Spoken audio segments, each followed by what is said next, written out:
Hey everybody, it's Allie and welcome to our Y&R chat for Sunday, February 24th, 2013.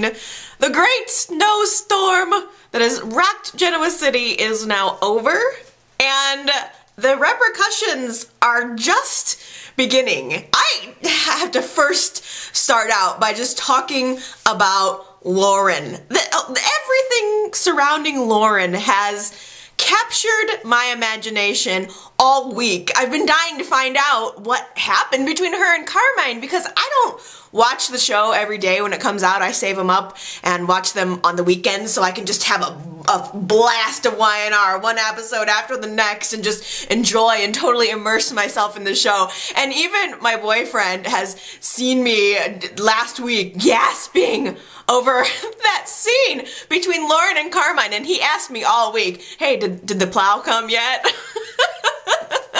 Just, we were both, actually, he doesn't even watch the show, and he was dying to know what happened between Lauren and Carmine. So when we last left off, they're standing in the lobby of the athletic club where you turn one way and it's the door to leave the building, and you turn another way and it's a staircase leading up to hotel rooms where there are beds.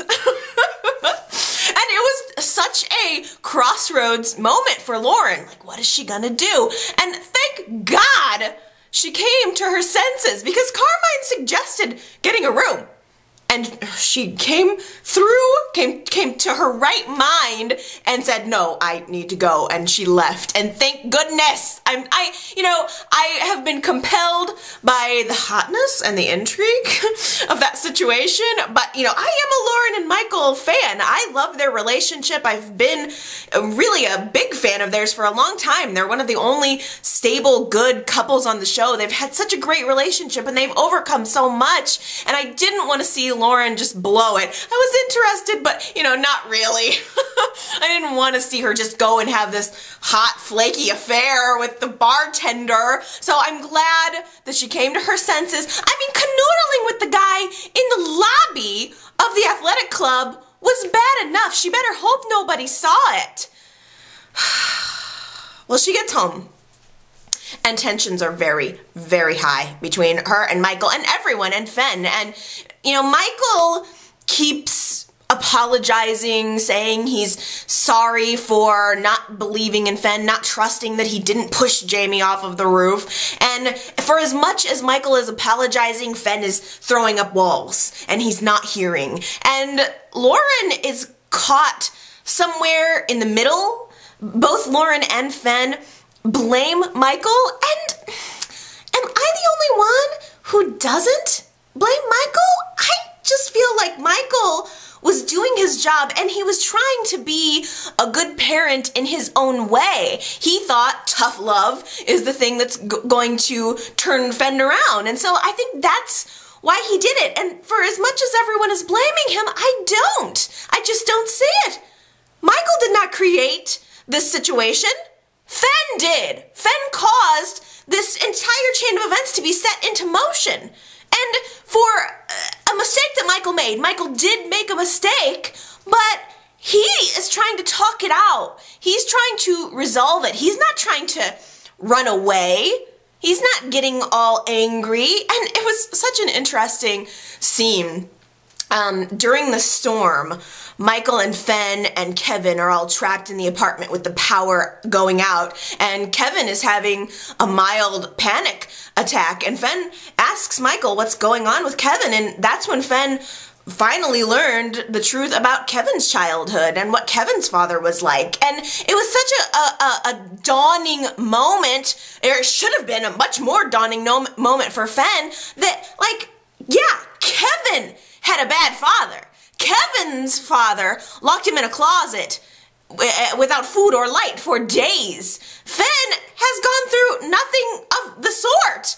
I don't understand why Fen feels like his father is the worst person in the world. I mean, this is out of nowhere. I can't stand the kid. The kid gets up under my skin, and I feel empathy for Michael. And as far as being a husband, Michael's not the one who's out there looking for comfort from random bartenders. Michael is home trying to work it out while Lauren is the one who's pulling away. Oh, I was so very upset to hear her announce that she's decided to move out. Which doesn't even make sense. If she was really that mad at Michael, why wouldn't she ask him to leave? She moves out and kind of left Fen and Michael together to work it out, but I don't even think that was her intent. She was just like, I'm out, I'm leaving, see ya. Michael's heart was so broken. He looked at her like, why are you doing this? It was such a genuine reaction, and I felt for him so deeply in that moment, because how is moving out gonna help anything? Moving out is the first step toward divorce. So I don't know where her head is right now. She had this big grand statement to Michael saying, we had a happy family, a happy marriage, and a happy kid, and you broke us. Fen caused this problem. It had nothing to do with their marriage. Lauren needs to stay home, to be there, to hold her family together, to bring it back together. Not go get a room at the club where Carmine works. I am appalled by how Fen and Summer are magically off the hook for what they did to Jamie. It's not right. Fen has somehow found a way to make it all about Fen, and Summer is just like moving on to the next shiny thing that catches her attention. There's no remorse here. It bothers me that Fen and Summer did this really horrible thing, and there's not like it was all wiped away by the fact that Jamie told one lie about it. Oh, it just digs at me. Neither Fen or Summer are particularly redeemable for me at the moment. Fen is just creepy. He had this scene with Summer this week where he's all mad at Summer because she told Phyllis about their plans to run away, and apparently Phyllis told Michael and Lauren in a scene that we didn't see, and now they're down on him about the running away thing, which again, we didn't see. And so he just had this moment of being angry with her. He even said something like, I was finally ready to forgive you, and now this. And he's always screaming. Fen is screaming in every scene. This kid has got some bad teen rage. I'm wondering if Summer is gonna mysteriously fall off of a roof sometime soon. Who knows? The kid seems dangerous to me. But again, Jamie is the innocent one in all of this, and it feels like he is taking the fall.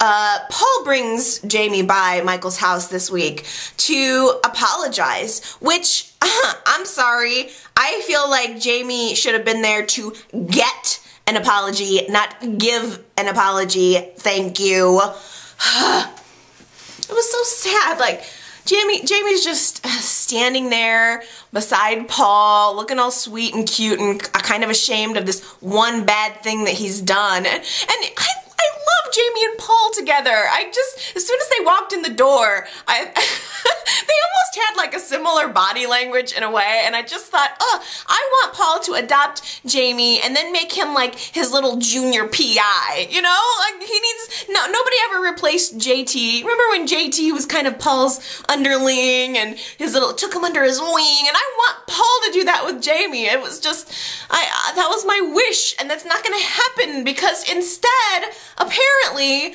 Jamie is getting shipped off to Washington, D.C., where Ronan is. I mean, I guess in the scheme of things, it's good for Jamie. He's had problems in Genoa City, and now he's going to D.C., where he's going to stay with Ronan. Ronan has applied for guardianship for him, or pulled some strings, and now Jamie's going to be staying with him. But I feel sad. I feel truly sad about that, because Jamie was kind of a moral compass for these rich brats. Don't you think? I just connected with him really quickly, so much more than I ever did with Fen or Summer. He was the underdog, and he just pulled on my heartstrings in just the right way, and I'm sad to see him go, but you know, the scene where Jamie and Paul are at Michael and Lauren's was very tense. There was a moment of apologizing. I mean, all around. Jamie apologized to their family. It just grated me. He's like, you know, you guys took me in, and you know, and then I did this to you, and I'm sorry. I just don't feel like what Jamie did was so bad. I'm obviously on the Jamie/Michael team, not the Fen-Lauren team right now. Lauren was, again, very bitter, but the kid did cause problems that had a ripple effect. But it's Fen! Fen is the one who caused the problems. Oh, I could just go on in circles about that for the rest of the day. But, you know, everybody apologized. It's, you know, I'm sad that the situation turned out the way it did, because rather than shipping Jamie off to DC, I would have rather seen Fen actually become friends with him, or Summer become friends with them, and maybe they all become little buddies. I wanted the happy ending, obviously, but I mean, at the end of the day, what Jamie did was nowhere near as bad as what Fen and Summer did, and he is the one that got sent away.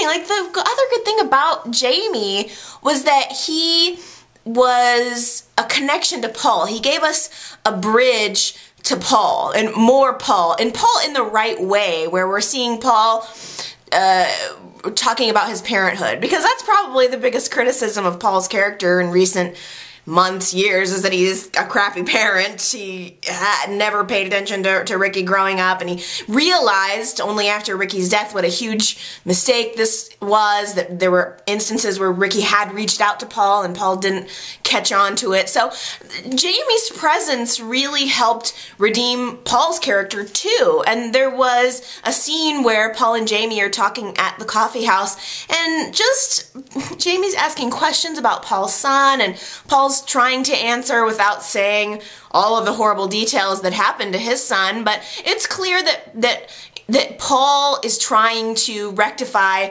some of the mistakes that he made with Ricky inside this Jamie-Fen situation, and I liked that. I would like to see more of that. I like Jamie, and I felt pleased with the path that this pushed Paul along, because ultimately, at the end of the day, Paul may have killed his own kid, but he saved Jamie's life.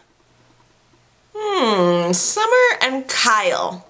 What are you guys thinking about this? What's the age difference here? Like, she's 17? 16, 17? He's probably, I mean, what do you think? 24, 25? Maybe 23, 24? He's out of college, I assume. It's a significant age difference, obviously.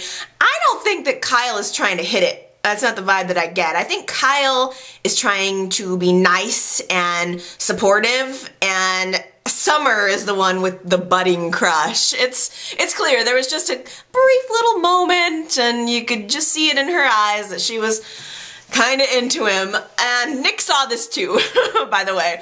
Nick walks into the coffee house just as Summer and Kyle are sharing a hug, and Nick gave Kyle the death stare. The look that he gave, ooh.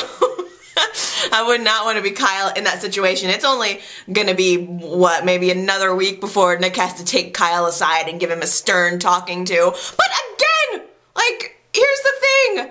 Be mad at Summer for what she did to Jamie. Be concerned about what she did to Jamie, not who she's hanging out with and what potential older guy crush she might have. Like, didn't Phyllis even tell Nick about what Summer's involvement was in that? Summer confessed to it after Paul pushed Phyllis a little bit, but did Phyllis even turn around and tell Nick? I don't think so, because Nick has always been more of the disciplinarian, and we didn't get any of that. This is just a hole that's just bugging me. If Nick knew, I think he would have been talking to her about that, not her choice in men. Phyllis, on the other hand, is way too busy trying to keep Jack at bay. He's pushing. Jack wants to have a relationship with her, and she is not ready to commit, but he like keeps making these non-dates that are really dates. Any chance that he can get to sort of swoop in there and get to her heart, he's gonna do it. And you know, probably the fact now that they're children are becoming best new friends, that really only sweetens the pot. The bad news is Alex lost his job and he's hanging out at the underground trying to drown his sorrows and get free drinks out of Noah, who's behind the bar. The good news is Alex was flirting pretty hardcore with Abby this week. What did you guys think about that? We've had so many tests between Alex and women. It was sort of a test with Alex and Chelsea, and now Alex and Abby. What do you guys think? Who does Alex need to be paired with? There was a little moment between him and Sharon. There's a question as to what we're gonna do with Alex. Who we're gonna do with Alex more appropriately. I think that Abby is too young for him, and I think that she is too high maintenance for him. On the other hand, she's also probably easy. It's probably not too hard to get Abby Newman into bed. All it takes is a little bit of attention. That's what she really wants at the end of the day. She wants somebody to pay attention to her. And she has lots of experience with cops. She loves getting arrested, so I'm sure they could find some kinky ways to use those handcuffs. It was interesting. He totally checked her ass as she walked out the door. Like, they had a sort of a moment of connecting, and then she got up and walked away, and he totally leaned back and checked that ass. I thought that was interesting. So, you know, Alex, there hasn't been a whole lot done with him yet, but now I get the feeling that we are going to be loosening him up and giving him a personal life soon. Odd little happenstance this week.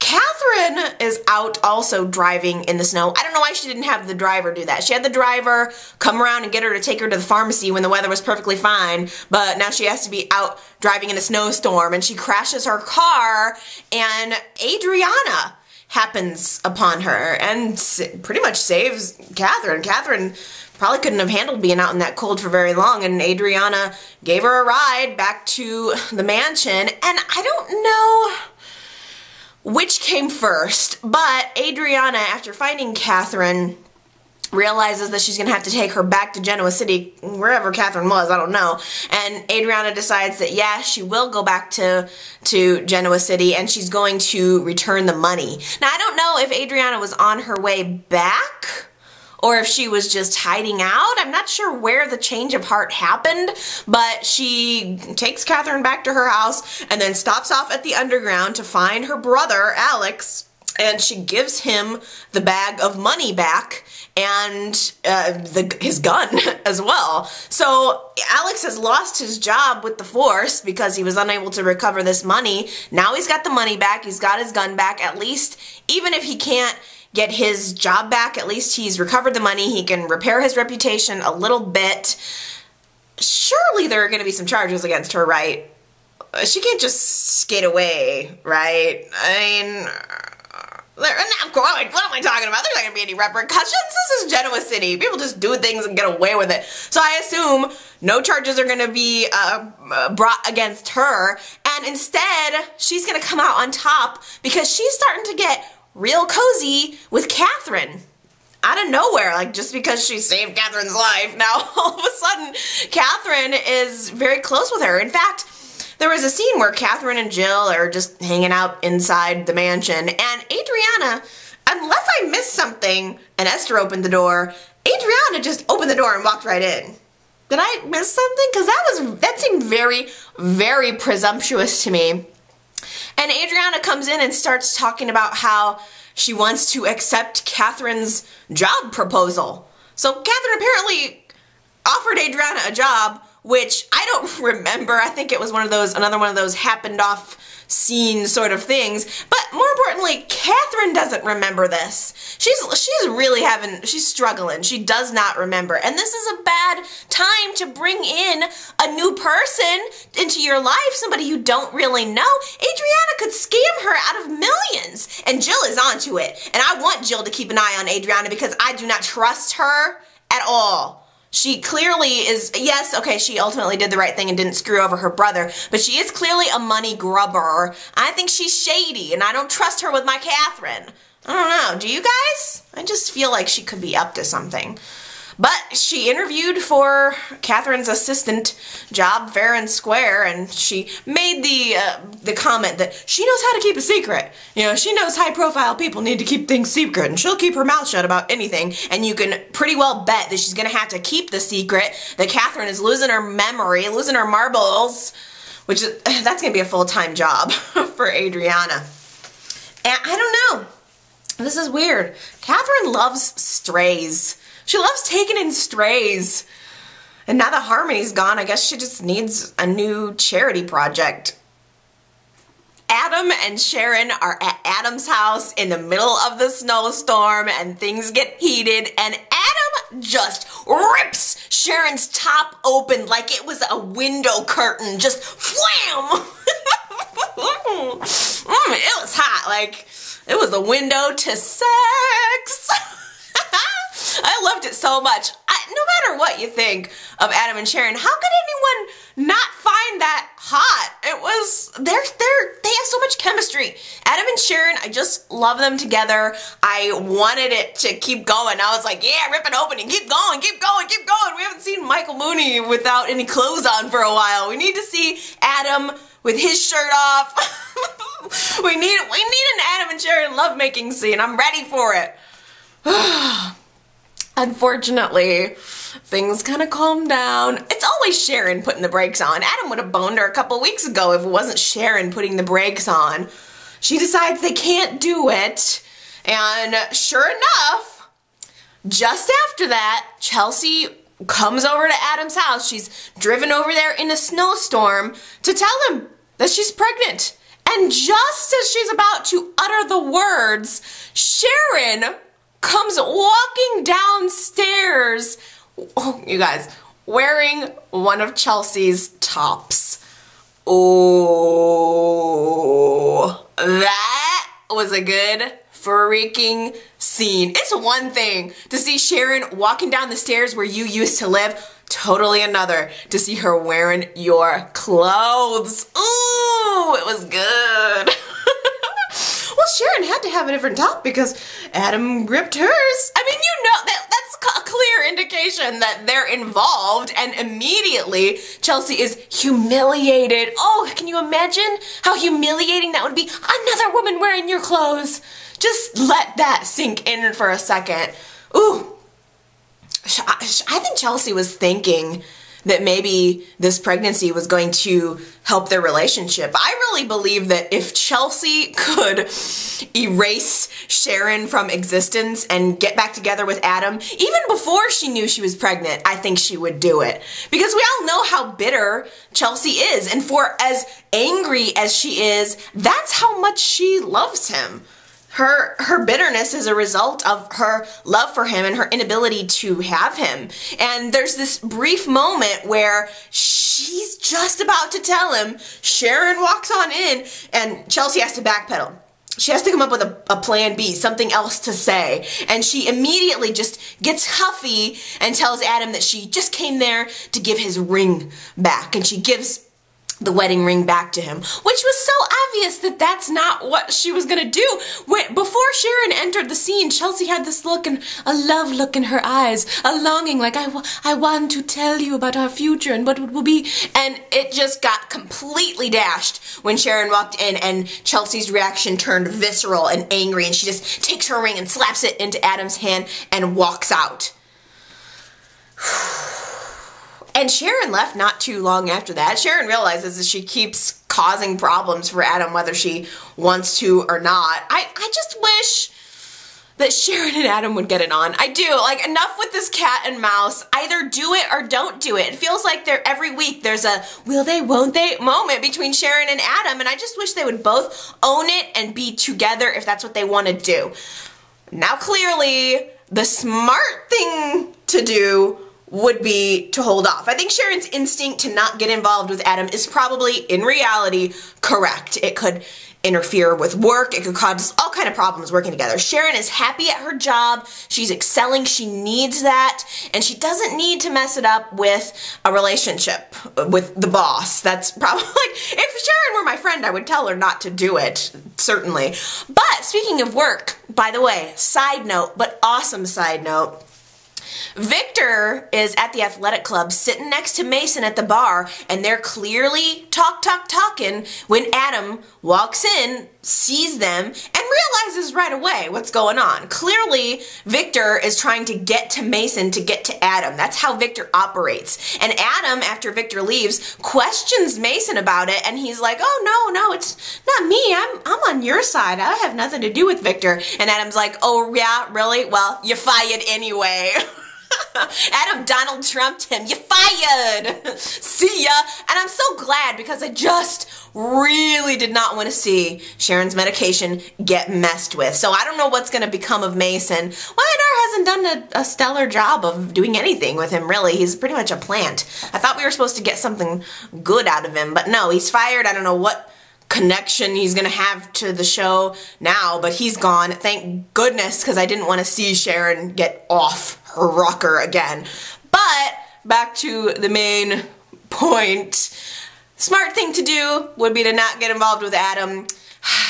The fun thing to do is definitely not the smart thing. The fun thing would be just tossing caution to the wind and just doing it on Adam's desk in front of Victor's portrait hanging on the wall, glancing down at them. That would be the fun thing to do. Maybe Adam can make love to Sharon while gazing deeply into the portrait of Victor's eyes. That would be great. Love me now, Daddy? Chelsea is a wreck. She feels like she can't tell Adam that she's pregnant, but she also feels at the same time like she can't not tell him. And it doesn't hurt that Kane is hovering. Kane is knocking on her hotel room door on Valentine's Day, all sweetly and cutely, acting like he's room service. What? Why? Where did this connection between Kane and Chelsea come from? I'm not saying it's all bad, but I don't know where it came from. Like, Kane's involvement in her life and her career is so presumptuous on his part, and it really needs to stop. Considering the ground that his marriage is on, it needs to stop. I mean, he's supposedly there to help Chelsea, to help coach Chelsea into making this pitch at Jabot for her designer clothes line. And I keep thinking, why does Chelsea even have to make this pitch? Shouldn't that be Chloe's job? Chelsea's the designer. What is Chloe even doing in this business? Shouldn't Chloe be involved in this? It's totally ridiculous. Kane is acting like he knows Chelsea, he's talking to her about her marriage and telling her that she's a good person, going on about what a good person she is. He doesn't even know her. I don't get it. I don't know. It's hard to say. I don't want Chelsea and Adam to get back together.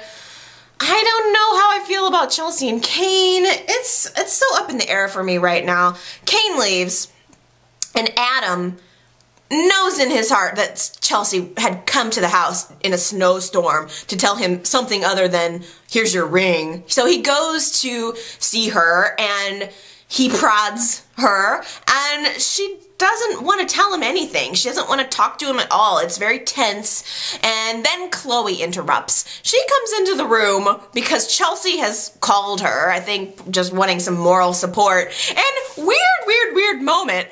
It's still Valentine's Day in Genoa City, and Chloe busts into the room talking to Chelsea, telling her way too many details about her and Kevin's sexual relationship. She's like, it's Valentine's Day, and we were just getting ready to get hot and bothered. I should be all tied up in blindfolded in my bedroom right now in my cat suit instead of being here talking to you. So what is it that you want?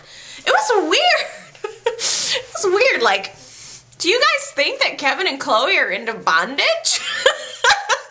I was so taken aback by that. Like, tied up and blindfolded and her in a cat suit. Like, do they have some kind of weird, I mean, they must have some kind of weird kinky sex because Kevin is dark and she's pretty open, but I just never thought about it before. I can count on my hand the number of times that we've seen a sex scene between Kevin and Chloe. In fact, I can only remember 2 times. There was one time in the back of Crimson Lights, and then there was the one time over the money. Those are the only 2 times I've ever seen Kevin and Chloe making love, and it's never been anything S&M related, but apparently they're trying something new and kinky. Ugh, Kevin and Chloe. They don't do it for me. That's like, it's Valentine's Day in Genoa City. Everybody's having sex. We saw so much sex this past week, and yet with Kevin and Chloe, it's only implied. They never go there. YNR never decides to show us the sex. So what reason do I have to be invested in their relationship? Anyway, this is not about Kevin and Chloe. This is about Chelsea and her decision when it's coming to this baby. And she's talking to Chloe, and she's telling Chloe that she's thinking about not having the baby. So basically she's talking about getting an abortion. So I just have a suggestion for you, Chelsea, here. I mean, I know this is like weird and crazy, but just listen to me for a second, girl. How about keeping at least one of your kids? Just a suggestion. Something I want you to think about. I mean, ridiculous. Come on, Chelsea. Finally, she actually decides to keep the baby, but she tells Chloe that she is planning on not telling Adam that it's his. Well, how is that gonna work? She says to Chloe, she knows how to run a con. So that's her plan. She's gonna have the baby, but not tell Adam that it's his. Well, it's gonna have to be somebody's, so who are you gonna be duping, Chelsea, into thinking that he's the father of your child? Who are we talking about here? Is it gonna be Kane, maybe? You guys have been spending a lot of time together. Maybe Billy? Well, it seems like you could get in there and mess up that relationship. Or, who knows, maybe Alex? There was a little bit of groundwork laid there. Still, I don't care, any way you slice it. Don't do it, Chelsea. Just tell Adam. Just tell him. You don't need to go to some elaborate means. You don't need to destroy any more lives with lies. I'm telling you, just when I started to be able to tolerate Chelsea, this. Like, when she's nice, she's boring. When she's bad, she's boring. Kane happens to come along and find Lily and Tyler passed out in the car, huddled together for heat, snuggling up. So Kane saved the day, but it totally ruined their evening. They had huge Valentine's plans, and instead it became a huge fight. Kane is jealous, and finding them together all snuggly made him completely enraged. In fact, boy, Kane really tangented off and started accusing Lily of cheating. Not necessarily even with Tyler. He just all of a sudden was asking her, have you ever cheated on me? I need to know. Have you ever cheated on me? I need to learn how to do an Australian accent. That's got to be my new impression. My next impression is the Australian accent. But he all of a sudden is just very, very jealous. And he asked Lily even, like, did you cheat on me with Daniel? And she ultimately had to admit that she cheated on him with Daniel. And this is terrible, you guys, but I don't even remember that at all. I do not remember Lily and Daniel having sex. I mean, I know that they were getting close while Kane was, after he died, I think I want to say. But like, I am so horrible. I don't even remember Lily and Kane being divorced because they were talking about being divorced, and I'm like, when did that happen? I tell you guys, I have been watching YNR for 20 years. This summer is my 20-year YNR anniversary, and I'm not a fair weather watcher. I watch every episode. The only times I have ever missed in 20 years have been like back in the day if my VCR malfunctioned and I wasn't able to catch it. that always ticked me off. But I watch this freaking show and I don't remember that at all. Like, my memory is so bad. I think I'm just so in the moment that I don't remember things. I have an awesome short-term memory. I can remember things like really, really clearly if I tell myself to, but once it's out of my consciousness, it's gone. So I feel bad that I don't remember that, but I know, I'm sure it did happen. I need recaps. I need to like read YNR history more or something because I'm terrible, But the point is, the trust has been broken with Lily and Kane. Kane is feeling jealous about her relationship with Tyler, and clearly Lily is starting to feel jealous about his relationship with Chelsea. And once the trust is broken, it's never the same. But that didn't stop them from having makeup sex. The makeup sex was pretty great, I have to admit. And there was this awesome song playing over it. I just thought it was a really good lovemaking scene. It was extra passionate because they were extra mad with each other. And there's, you know, they're on the bed and this mint colored sheet is just very perfectly placed, but just ever so just abruptly placed over them. And I just wanted to rip the sheet off. I just wanted to grab it and rip the sheet right off and just see it all. I wanted to see the lovemaking scene. It was good. And afterward, Lily is sleeping in the bed, and Kane gets up and he's sitting at the table next to the bed and he's thinking, that's right, ladies and gentlemen, Kane actually stays awake after sex. Just another reason why he is an excellent soap hunk.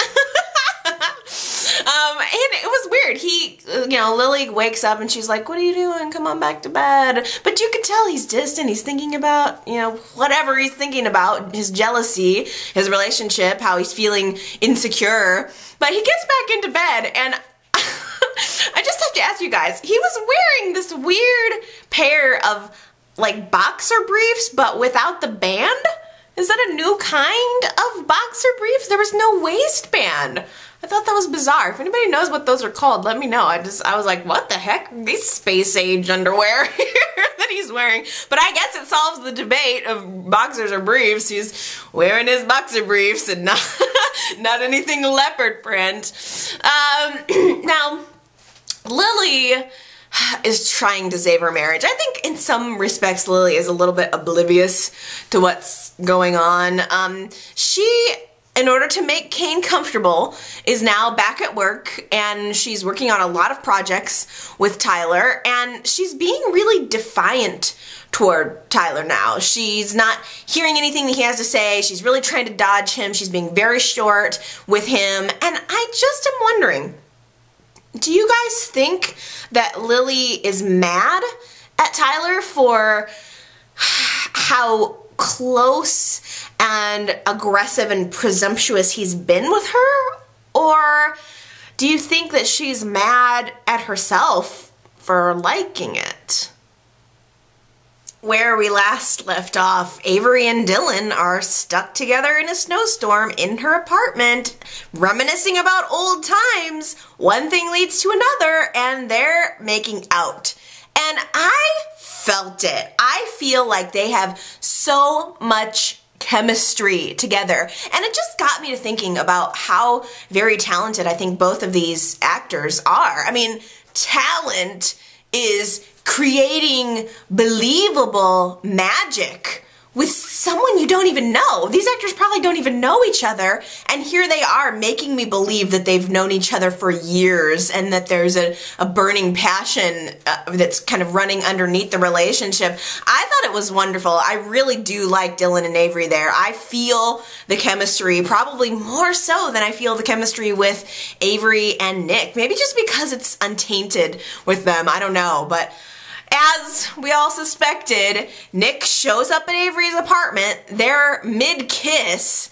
He knocks on the door. She goes to get it. He walks in, sees an eyeful, sees that there's, you know, something going on. I mean, Dylan ain't there to sell Girl Scout cookies. He's there because he wants his woman back. And Nick kind of came and left. I felt sorry for Nick. That's not the kind of situation you want to walk in on. But Avery, after Nick left, tells Dylan that that made her realize that it's over, that kissing him and, you know, then seeing Nick made her realize that all of that is in the past and that Dylan is someone that she used to love, but not someone that she loves anymore. And they had a really sad goodbye. And again, I just felt the passion there. Like, it was Avery saying goodbye to him all over again. And I felt bad for Dylan, the poor guy. He didn't do anything wrong in this situation, and he has been building up to this moment where he was gonna come back to her and ask her to marry him, and now all of that is dashed. He's too late. In fact, he's at most a couple of months too late. It was very, very sad. But Avery felt like she had already said goodbye to him. She revealed that she had this sort of ceremony, kind of almost like a funeral, to say goodbye to him, and she just didn't want to dig all of that up again. So she, after Dylan leaves, goes to see Nick. She shows up at his door and is just like embraced by him immediately, and they share this cozy couch Valentine's Day. Meanwhile, Sharon is driving in the snow away from Adam's house and everything that just happened there. Dylan is driving in the snow on his way away from Avery's house and everything that happened there. And Dylan and Sharon run smack dab into each other and have a car crash. And Sharon is shocked. She gets up out of the, she's been crying. Sharon is upset about what she's feeling and what's going on with Adam, but she just crashes. She gets out of the car. She runs over to Dylan before she even realizes who she is. I couldn't believe this. Sharon reaches over into the shattered glass window, grabs Dylan's neck and moves it over to her. Sharon, I haven't even taken first aid, and I know you shouldn't be moving a patient, someone who's just been in a car crash, and you're just moving his neck around to see who he is? Bad, Sharon. It was just so funny. It was supposed to be this horrible car accident. She reaches over and like jerks his neck. Come on. And Dylan, as she realizes it's him, and he's out of it. He is having like some kind of, I don't know if he has PTSD or something, but a post-traumatic stress disorder from being in the army, but he is talking nonsense about his army buddy. He thinks someone else was in the car with them, or he's, you know, Sharon's not able to make sense. He's just kind of calling out, Sullivan, you know, he's here, is he here, you know, and Sharon is not able to really make sense about what's going on, and she calls 911, gets Dylan the medical attention that he needs, and she also calls Avery. And Avery goes to the hospital to check on Dylan, and she clearly cares about him, but she is very resolute in her decision. I think seeing him lying there was, again, very, very hard for her, but yet at the same time it reinforces her decision that she's done with it. She wants to be with Nick, and she leaves. It was a little bit cold, but what are you gonna do? Well, you try to remain friends? That doesn't work when it's been that level of emotion.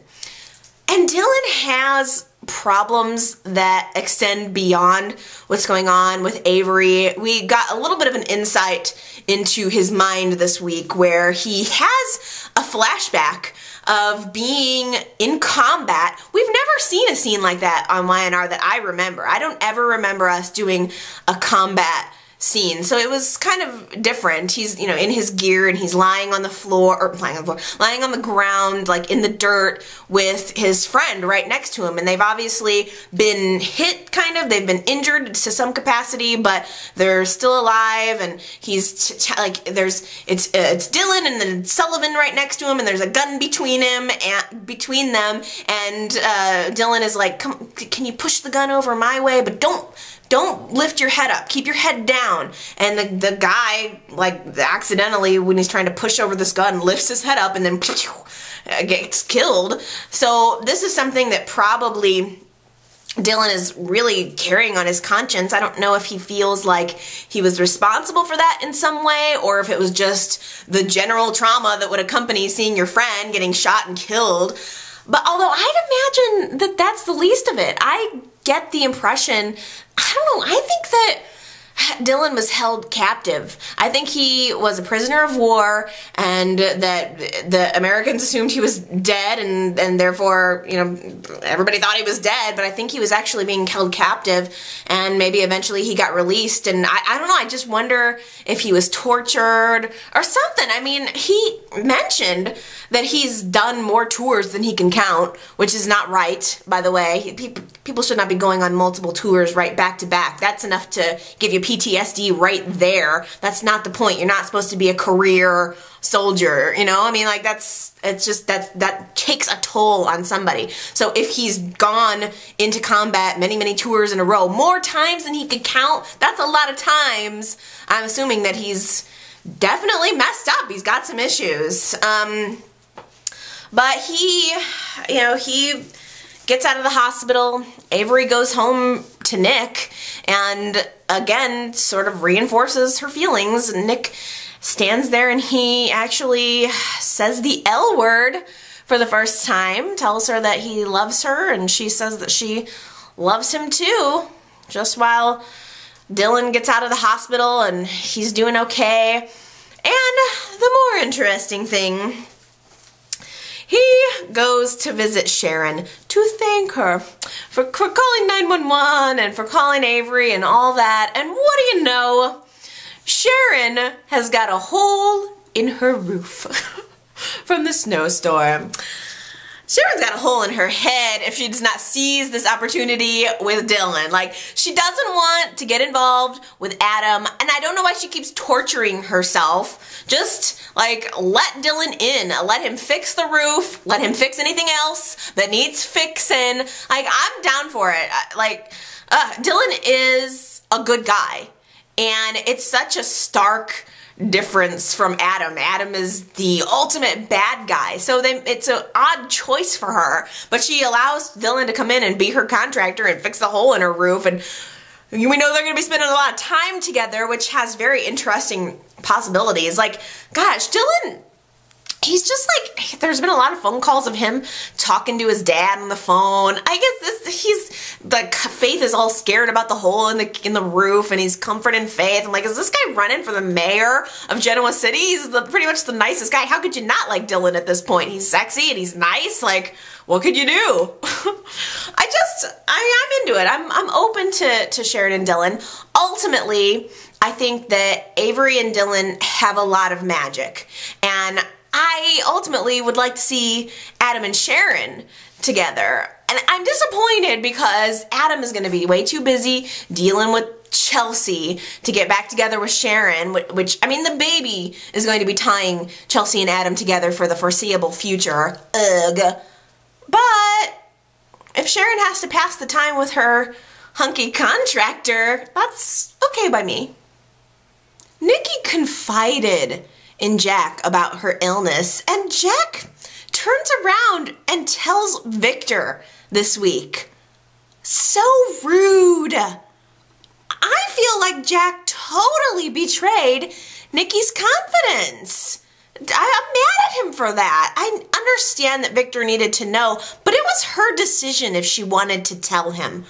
Although it was a really freaking good scene with Jack and Victor. It was explosive because Victor and Jack, there's no love lost there, and Victor is very suspicious of Jack having any involvement with Nikki. And Jack busted in the door of the condo calling for Nikki. He like invited himself in and just was like, "Nikki?" And Victor's like, "How dare you walk into the house calling for my wife-to-be?" I could see how that would rub Victor the wrong way.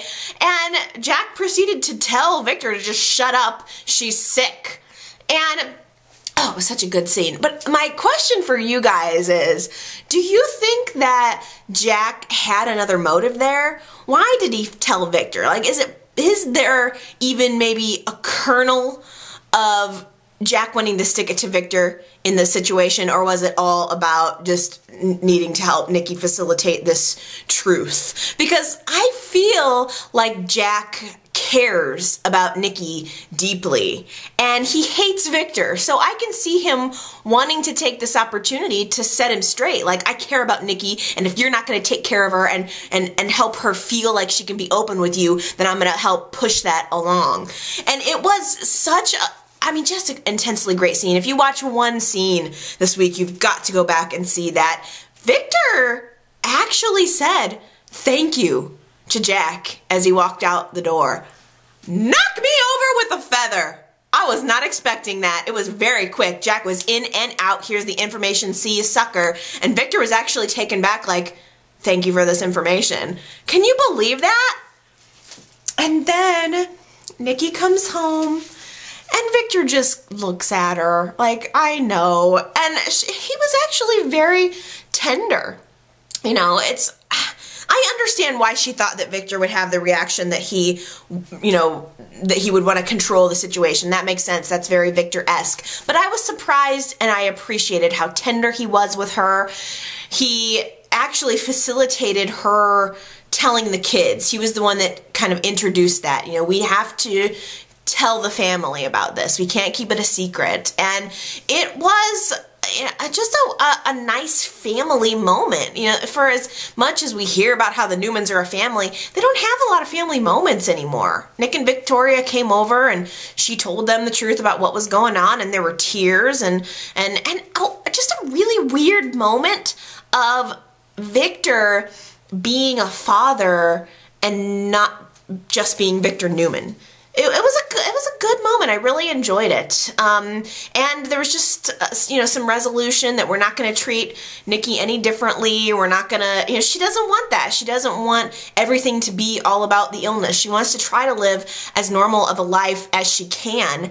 And Victor's there to help her. I appreciate that. I want to see Victor being a partner, not a dictator. Those days need to be over. I'm over it. And I'm ready for some good stuff. And there was actually some really good news. As they're sitting on the couch together, Victor gets a phone call that the ranch is going to be finished the first week of March. So we're going to get the new ranch set probably within the next 2 weeks. Yay! I'm so freaking excited. I cannot wait to see the new ranch set. Although, I have to tell you, it's odd that the ranch would be finished on the week where I finally realized that the condo set is actually really beautiful. They have that gorgeous skyline in the background and the shears covering it, and there's all of these silver candlesticks and whatnot over it. It's actually a really visually beautiful set. They did a lovely job with that set, and I mean, more so than that horrible restaurant they did, which I hope I never see again. And it seems like maybe they haven't really showed it very much lately, so it seems like we're back to the athletic club. But I really do think that that was a beautiful set, and I don't know if they're going to keep it. I hope that they at least pass it along to somebody else. Hope somebody else buys it when we get the ranch. But I'm excited to see that. Victor is really pushing the wedding. He wants to get married at the ranch to celebrate and start their new life together. And Nikki is hesitant. She just for some reason is really not as keen on the wedding as she was in the past. But Victor wants this to be a reassurance, this wedding to be a reassurance that he will stand by her in sickness and in health. So he sits down next to her on the couch, gets out his little calendar, tells her to just close her eyes and pick a date, and that's the date that they're gonna get married. And it doesn't matter if Nikki is resistant to it or not, they're gonna get married come hell or high water. You got that? Speaking of sets, it seems like Billy and Victoria are going to be remodeling their house. There was a scene where they're picking out paint swatches, and of course they're running around like painting each other and having sexy paint time. And all I keep thinking is, as if Victoria would paint her own house. Give me a break. Victoria would totally hire somebody to do that. There's no way that she would pick up a brush and start painting her own house. Besides, I like their house. Billy and Victoria's house is one of my favorite sets. Like, it doesn't need to be remodeled. It's supposed to look old. That's the point. So I'm disappointed. I hope whatever they do is not that pink or magenta or whatever crap they put on the wall in there. Ew. Well, maybe they should just go to the condo. I don't know. It's a little too classy for them. I like the house the way it is. I think they should leave it. But I know other people don't like it, so we'll see. The thing that I don't like is Billy and Victoria. I'm sorry, Billy and Victoria just don't do it for me. Like, they're making love and it's supposed to be cute and I just am not into it and I don't know why. I'm trying to ask myself, what is it that I don't like about Billy and Victoria? Because I think I like Victoria. I think it's that I just don't trust Billy. Every time I see him, I think of him as kind of a playboy. I still think of him like that. I think of Billy as a perpetual screw up. I think of him as someone who is, he screws up and then he's charming and just gets away with it. And I just don't find that attractive at this point in my life. I think maybe I could have at some point, but right now Billy does not do it for me. Even though I do think that Victoria needs someone, I'm not saying that Victoria is an angel by any means, but she does need someone. She feels completely left out of what's going on at Newman Enterprises. Victor was very down on her this week. He was telling her, you know, you can say what you will about Adam, but he is doing a good job and a whole lot better of a job than you're doing, which made me feel really bad for Victoria. And I mean, she hates Adam. She actually went to Newman Enterprises this week and she's having to see Adam sitting at the desk where she wants to be. And you guys, every time there's a scene between Victoria and Adam, I am like squealing. I love it. I love the way that Adam jabs at her. He just even made some kind of comment about, like, you know, I know you want to be more than just someone with great hair. Like, he just made some kind of comment. Just a classic, probably impromptu line that I just loved. I think that they're really funny together. I wouldn't mind seeing Victoria and Adam in more scenes together, maybe butting heads at Newman Enterprises. I don't know if he's going to end up hiring her, if she's going to go back there. I have no clue at all, but Victoria is at odd ends right now. I think she is not satisfied in her business career. You know, she has talent. Even Adam was saying to her, yeah, maybe you used to be a sharp businesswoman, but you're not that anymore. And I think she misses that. I think she misses having a career. I think she's totally insecure in her personal life. There was a scene where Billy is at the coffee house with little Johnny and Chelsea comes in and asks to hold him and Victoria walks in and sees it. And that totally sets her off. And frankly, Billy should have known better. He really should have. Like, he knows that Victoria is uncomfortable with it. Has he not heard a word that she has said? She doesn't like it, so don't do it. And furthermore, Billy, stop acting like Victoria is being unreasonable here. Chelsea is trouble, and Victoria is right to be concerned. So I get where Victoria is coming from 100%. Billy, of course, has to apologize and then come up with a big romantic gesture to make everything better again, to make up for his derpery. He is laying out rose petals in the house when she comes home from a horrible day.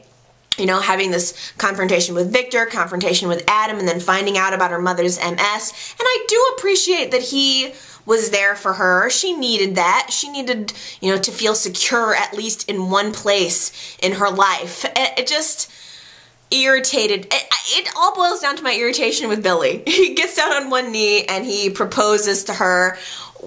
Like, which, I don't get it. Like, he gave her a big old ring. They have tattoo rings right now, so he gave her a real ring. It was like a big ring that was very diamondy, and she barely blinked at it. I would have been like, yay, but then again, I don't get diamonds just thrown at me probably the way Victoria Newman does. But, so, like, are they gonna have a ceremony now? Are they gonna have a re-wedding ceremony, or is this just something that Billy pulled out of his ass so that Victoria doesn't stay mad at him for letting Chelsea hold Johnny and for, like, pushing Chelsea into business at Jabot? Like, I just don't know. I want to get into it, but I'm having a hard time. Can somebody please remind me why I should like Billy? Okay. You guys, that does it for me for this week. I hope that you enjoyed my vlog, and I hope that you enjoyed this week's show. I certainly enjoyed chatting with you about it, and I'm looking forward to next week. We'll come back, we'll talk about the show, we'll get all the scoop, get all the snark, and we'll chat, we'll see where we are next week at this same time, same place. Okay, for now, I love you guys, and I'll see you next time. Bye!